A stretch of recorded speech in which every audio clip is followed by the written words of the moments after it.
42-10. Absolute annihilation of the Dallas Cowboys. That was something. I expected the 49ers to win this game. I can't say that I expected a 32-point win, but it tells us a lot of things. One, Brock Purdy should be the leader for NFL MVP after 5 weeks. I know that they don't measure NFL MVP after 5 weeks. I know that tangibly it doesn't really matter, but he has not been getting enough respect. Somebody has to get out and say it first. He's the most impactful statistical QB in the entire NFL by far, and he's the quarterback of a 5-0 team. And some of the throws that Brock Purdy made today were absolutely sensational. I mean, there was a sequence in the third quarter where he made a beautiful throw outside the numbers, deep corner route to Brandon Ayuk, and it was called back by a holding penalty on Spencer Burford. So what did Brock Purdy do? Very next play, beautiful 25, 30-yard throw, feathered over coverage over the middle of the field to Deebo Samuel. Didn't matter that there was a hold. He just went back out there and made another sensational throw. One sensational throw after another.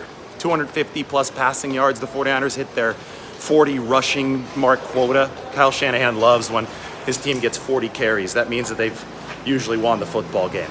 49ers got 40 carries, won the football game today. 42-10 over Dallas. Remember, this was the #1 defense in the league coming in. And remember, this is the defense that gave Brock Purdy the most trouble last season. Brock Purdy has yet to play a bad game in the NFL. Let that sink in. And, oh, we can call him Brock 30 now, not just Brock Purdy, right? But they scored 40, so Brock 40 doesn't really rhyme.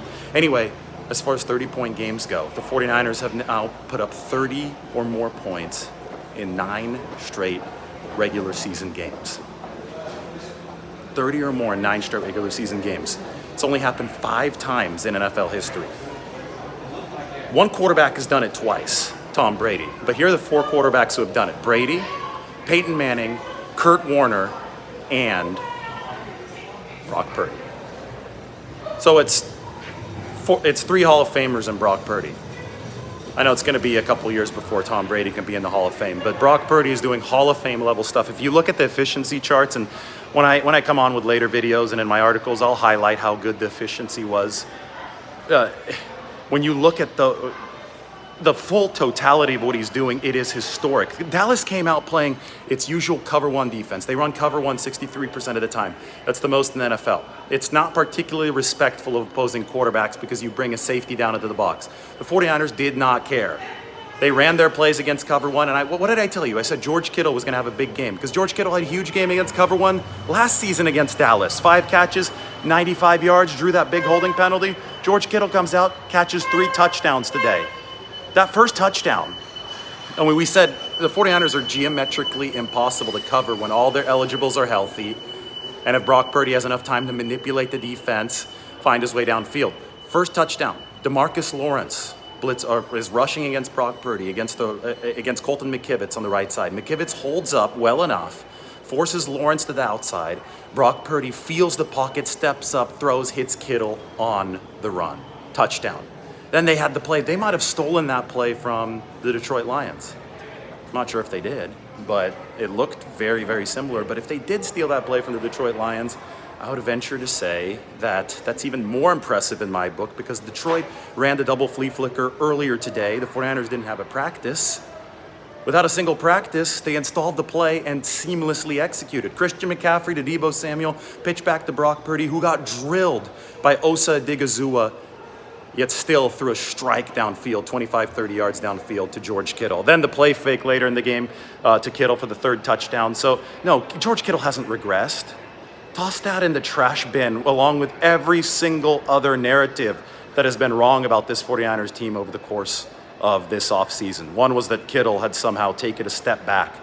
Now the 49ers just have a lot of good weapons, and they're going to choose which weapon to go to depending on what the defense dictates. So today it was cover 1 from Dallas, ultra aggressive defense, ton of pursuit, right?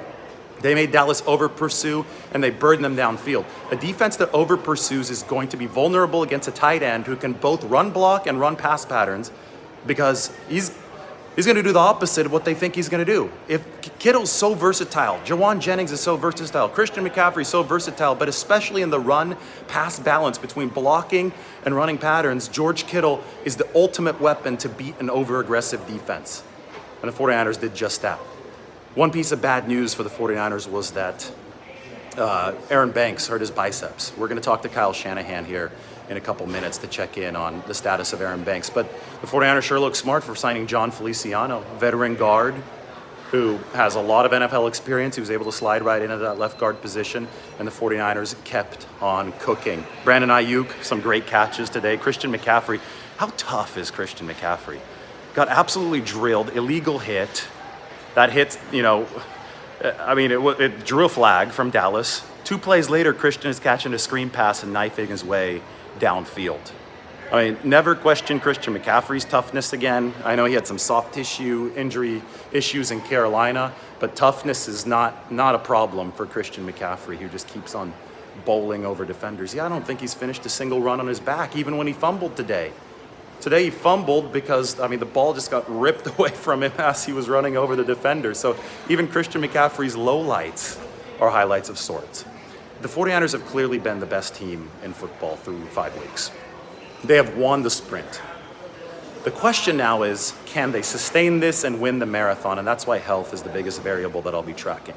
The 49ers play Cleveland next week. It's on the road, another really good defense, but you saw what they made out of the supposed number 1 defense in the NFL today. Made complete mincemeat of the Dallas Cowboys, complete mincemeat.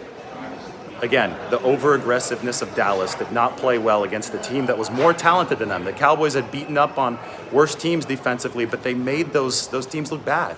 Arizona was the only team that could hold a candle to Dallas until the 49ers, who just wiped the floor with them. I will even say, when we talk about a complete game, and on the defensive side of the ball, the 49ers had 3 interceptions. The pass rush was hitting Dak Prescott. They rattled Dak Prescott early. The one slip-up was to Turpin, right? To Cavante Turpin. 152-pound player. He's the lightest player in the entire NFL. I thought Isaiah Oliver was playing a great game in the slot. They had him on CeeDee Lamb, who lines up in the slot 70% of the time. Thought Oliver was playing lockdown coverage there in the slot. But the Cowboys, they had one counter punch, and that was to put a 5'9", 152-pounder and work against Isaiah Oliver, who's a little bit bigger, doesn't quite have the dexterity to follow that small guy around. And they hid Turpin behind the line of scrimmage, and they ran the slot corner to him. And you got to give Dak Prescott credit for a great throw on that corner route. Dallas scored, but that was it. They couldn't run that again. They had fired that bullet once. They didn't have that bullet anymore after that. And the 49ers put this game to rest shortly thereafter. That touchdown from Dallas, they countered with their own 80-yard touchdown drive. It was businesslike. This is the best team in the NFL. Now they have to sustain it. Philadelphia is going to be the test in December. Cleveland's going to be the test next week, but the 49ers continue to show that they are a complete football team. The efficiency metrics are completely off the board. For offense, now for defense, I told you that Steve Wilks still had the best to come from this defense, and I don't think the best is even here yet at this point. I think there still is going to be more good stuff coming from this 49ers defense, but it truly was a multifaceted effort today with Super Bowl efficiency. Brock Purdy should be that leader for for MVP. I'm going to head off into the locker room right now. I'll end it with this. Even special teams down several punts inside the 5-yard line. So, it's going to be fun to break down if you're a 49ers fan. If you're going to look at how this game flowed, you don't see this kind of domination at the NFL level amongst top teams. It just doesn't happen. The 49ers have scored 30-plus in every single game. They're winning by 3-4 possessions per game. They beat the Rams by 7, but it would have been 2 possessions had the Rams not kicked that field goal at the end. This is not supposed to happen in the National Football League, yet the 49ers are making it happen. So cherish what you have now. I feel like watching the 49ers because Kyle Shanahan and John Lynch have built an absolute force of nature. I'll talk to everybody soon. Going to head to the locker room here at Levi's Stadium.